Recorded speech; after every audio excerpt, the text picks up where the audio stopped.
சட்னி அரைச்சா மசாலா அரைக்க முடியல, மசாலா அரைச்சா மஞ்சள் அரைக்க முடியல, ஒவ்வொன்னுக்கும் தனி மிக்சரா வாங்க முடியும்? வேண்டாம், அல்ட்ரா சாய்ஸ் ப்ரோ இருக்கே, இந்தியாவின் அதிவேக 1000 வாட்ஸ் மிக்சர் கிரைண்டர், வினாடிகளில் கல்லையும் கரைக்கும். ஒரு சாய்ஸ் ப்ரோ போதும். இனி எதையும் அரைக்கலாம், அதை ஃபாஸ்டா அரைக்கலாம். புதுச்சேரியில் விஜயின் ரோட் ஷோ நிகழ்ச்சியை நடத்திவிட வேண்டும் என தாவேக முயன்றது. அரசின் அனுமதி பெற நிர்வாகிகள் நடையாய் நடந்தனர்.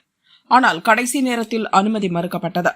புதுச்சேரி அரசின் முடிவுக்கு பின்னணியில் அரசியல் காய் நகர்த்தல் இருப்பதாக புதுச்சேரி தாவேக நிர்வாகிகள் கூறுகின்றனர். புதுச்சேரி முதல்வருமான ரங்கசாமி விஜயுடன் கைகோர்த்து தேர்தலை சந்திக்க விரும்புகிறார். இதற்காக ரகசிய பேச்சுகளும் நடந்தன.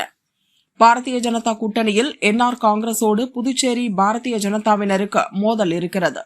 இரு கட்சிகளும் இணைந்து புதுச்சேரியில் கூட்டணி ஆட்சி நடத்தினாலும் கூட்டணியில் மரியாதை இல்லை என புலம்பி வருகிறார் ரங்கசாமி. அதனால் சட்டசபை தேர்தலுக்கு தாவேகாவோடு கூட்டணி அமைக்க ரங்கசாமி முயன்றார். ஆனால் பாரதிய ஜனதா தரப்பில் இருந்தும் சில எச்சரிக்கைகள் விடுக்கப்பட்டதால் தாவேகா பக்கம் செல்லும் முடிவை ரங்கசாமி மாற்றிக்கொண்டுள்ளார். அதன் வெளிப்பாடாகவே விஜய் ரோட் ஷோவுக்கு கடைசி நேரத்தில் அனுமதி மறுக்கப்பட்டது. விஜய் உடனான உறவை நிரந்தரமாக முறித்துக் கொள்ள ரங்கசாமி விரும்பவில்லை. அடுத்தடுத்து நடக்கும் அரசியல் நிகழ்வுகள் தாவேகா என்ஆர் காங்கிரஸ் இடையேயான கூட்டணியை முடிவு செய்யும் என அவர்கள் கூறினர்.